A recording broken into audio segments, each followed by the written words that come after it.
Okay, good morning all, and at 9 o'clock I'll declare the council meeting open on the 16th of April. Pursuant to section 13 of the council's local law number 2, I'm invited the interim administration committee members being Simone Webb, Jan Taylor, Stan Gallo, Steve Rimwood and Robert Jones to address the council on any matters before it this morning. I'm also bound to declare any conflicts of interest and potential conflicts of interest. The members of the Interim Management Committee are not so legally bound. However, in accordance with the Interim Management Committee Charter, they will also declare any conflicts of interest and potential conflicts of interest.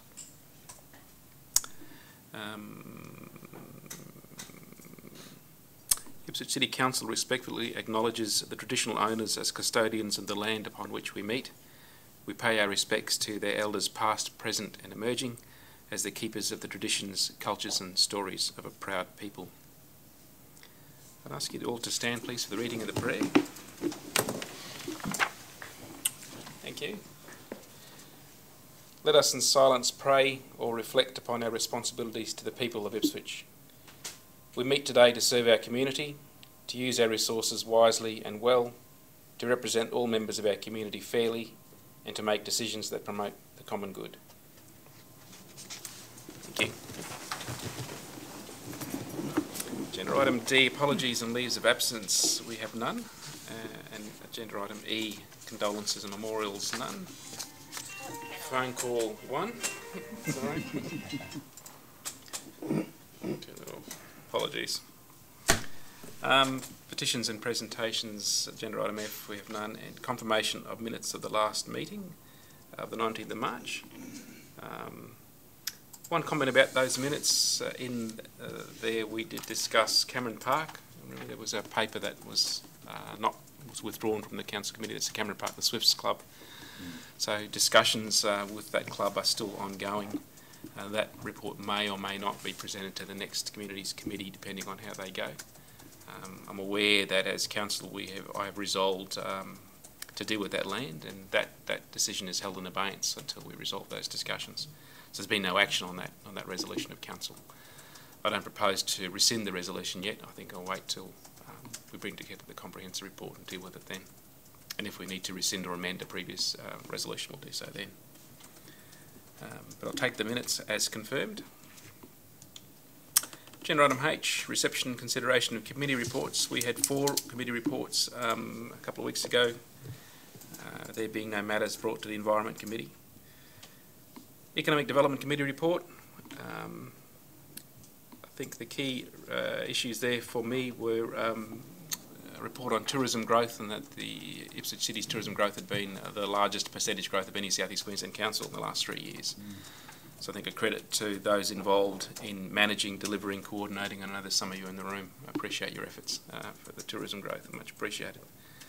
And not well known yet about the tourism growth. Second item was Nerima Sister City. The CEO and another council officer attending the Nerima City Sister City 25th year celebrations. I did want to make the comment at the council meeting today that I didn't think it was in my position as interim administrator to make any comment in a policy sense about the appropriateness or the value of the Sister City relationship. I think that's a matter for councillors to review. We did talk about that in the committee meeting. I think it's an appropriate discussion to have. But also not my position to, I think, refuse an invitation after 25 years of Sister City relationships to say all of a sudden no. So I think it's very appropriate that Ipswich honours its relationship with Nerima and continues to do so, and a future council could review that, but I didn't think it was my position to do that. And the last comment on Economic Development Committee was it was the first, I think, intensive report, so to speak, in terms of the progress on Ipswich Central redevelopment. So I thank the crew for bringing that to council. And that's available, of course, on the council's website, and I'd encourage residents to review that report, and that'll come every month to council. So take the Economic Development Committee report as resolved, minutes as confirmed, sorry. Your conflict, correct? Did you? I had a conflict of interest in that, thank you for reminding me. A potential perceived conflict of interest in that. I previously worked for Rambry Management Group, who are the project managers for the Ipswich Central redevelopment. My working relationship with them was from 2008 to 2012, and I have no current working relationship with them at all. But I declare that as a potential perceived conflict of interest. And I've absolved myself from any decision making to do with the role and contracts and financial arrangements of that company. And delegate that to the CEO. Thanks, Vicky. Growth and Infrastructure Committee report. The Development Assessment Framework, we did talk about that in the committee report. It is a very, very comprehensive overview, a review of this City Council's approach to development assessment, and pretty well everything in terms of the delegations, policies and procedures have been restructured and reformed. Sincere appreciation of the officers involved. I think that will, thanks Brett and crew, that will put this council in great stead, I think, in terms of governance of development assessment. And is a long way, will go a long way, I think, to restoring trust and integrity of the community's trust in council in terms of development assessment. So much appreciated. And the second item there I wish to comment on is the men's shed. I think that was a Rosewood men's shed proposal. Not specifically about that proposal, but we did discuss at committee the need for a framework, a policy framework on how council deals with these applications and the proposals for council land or buildings on council land. And a better way of doing it rather than an ad hoc response to various people. So a policy framework is being developed by the officers, and that's a good move and essential, I think. So Growth and Infrastructure Committee report minutes are resolved and agreed. And there's a conflict in that one as well. Conflict for? Item 14. What was that for? Sorry again? The road dedication for Binnie's Road, Grampian Drive. Chip Formerly General Manager of Economic Development. Oh, sorry, I did forget that. Okay, it was a conflict.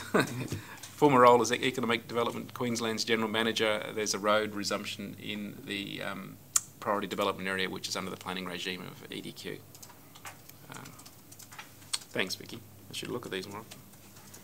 Communities Committee report. I'll take the minutes as agreed and resolved. No conflicts of interest. No. And Governance Committee report. Again, a lot of work done by the team in terms of the regulatory fees and charges. So, in essence, councils have gone through the obligation under the Local Government Act, as I understand it, is that for those regulatory arrangements, we need to be cost recovery as our financial model. Council can't make profits out of those sort of fees and charges. So a whole lot of work is benchmarking the actual cost of delivering those regulatory assessments and benchmarking that against other local governments and revising the fees and charges. So having reviewed the detailed work behind that, appreciation to the officers for that body of work too. Again, I think that's a great move forward for good governance in the city. So thanks, and take those Governance Committee report as minutes as resolved. Agenda item I, consideration of notified motions, we have none. J, reception of notices of motion for future meetings, none. K, questions, nil. Agenda item L, officers report. We do have an officers report from the CEO. David, can you talk to that? I've been in the role for about 10 weeks, and the current structure is, I guess, unusual. It has a large number of direct reports to the CEO. It also has a large number of executive staff. I've reviewed that, looked at benchmarks across the state and across the country, and looked at what sort of structure might well best fit our organisation going forward, and have proposed an adjusted structure. I'm proposing something slightly different to what is in the paper, in that internal audit, which at the moment has a dotted line to the CEO and a hard line to the General Manager Coordination and Performance. I would propose that be reversed, so that it's a hard line to the Office of the CEO and a dotted line to the GM Coordination and Performance, purely to stress that internal audit have autonomy of action. And obviously they would then feed through to the Audit Committee as well. The proposal has this these roles changing, and the new structure comes into force when the GMs are appointed. We're commencing a closed eligibility selection process, which we anticipate being finished by the end of this month, or very close to that, and then the structure will come into place in close to the first week of May. At the same time, subject to Council confirming this decision, we will commence a consultation process with staff today on changes to structure below the General Manager level. And I've got meetings with the unions today and a comprehensive communication and consultation process with staff on any adjustments that may make the organisation meet its strategic needs more effectively over the next fortnight, and then we'll have a team in place to deploy, and that will be subject to a future report of Council going forward.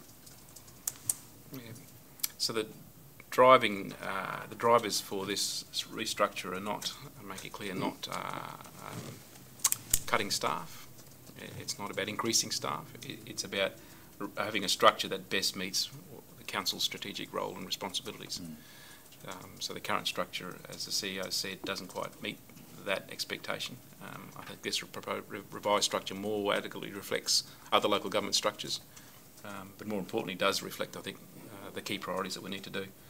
So there will be some flow-on impacts throughout the organisation in terms of reporting alignments, and hopefully freeing up some resources to focus more on the important issues that we feel aren't being given adequate attention.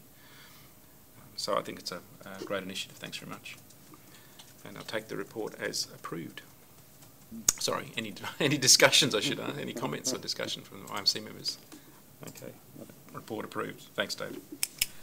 Last agenda items, consideration of items placed by a councillor. There are none. So at 9:11 a.m. 9:12 a.m. I declare the meeting closed. Thank you all.